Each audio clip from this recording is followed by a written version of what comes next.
Kerala style மீன் குழம்பு எப்படி வைக்கலான்னு பார்க்கலாம். ஃபஸ்ட்டு பாதி கோக்னட்டை நான் அரைச்சி எடுத்துக்கிறேன், அதை ஊற்றிக்கிறேன். அப்புறம் 15 சின்ன வெங்காயம் அரைச்சி எடுத்துக்கிறேன், அதையும் ஊற்றிக்கிறேன். அப்புறம் ஒரு லெமன் சைஸ் புளியை நல்லா கரைச்சி அந்த புளி தண்ணியை ஊற்றிக்கிறேன்.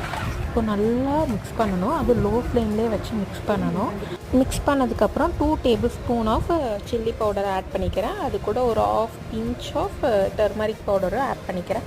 இப்போ அதை நல்லா மிக்ஸ் பண்ணிக்கிட்டே இருக்கணும். மிக்ஸ் பண்ணதுக்கப்புறம் சால்ட்டு தேவையான அளவு நல்லா மிக்ஸ் பண்ணிக்கலாம். இப்போது ஃபிஷ்ஷு நம்ம என்ன ஃபிஷ் எடுத்து வச்சுருக்கோமோ அதை எடுத்து ஒன்று ஒன்றா போட்டுக்கலாம். நான் வந்து ஃபிஷ்ஷோட ஹெட்டு தான் வச்சுருக்கேன். நான் ஃபிஷ்ஷு மீதியெல்லாம் வந்து வறுத்துட்டேன். ஸோ ஹெட்டை மட்டும் குழம்புல போட்டுக்கிறேன். இப்போ நான் குழம்புல போட்டு நல்லா பொறுமையாக கிண்டிட்டு அப்புறம் நல்லெண்ணெய் எடுத்து ஊற்றிக்கிறேன்.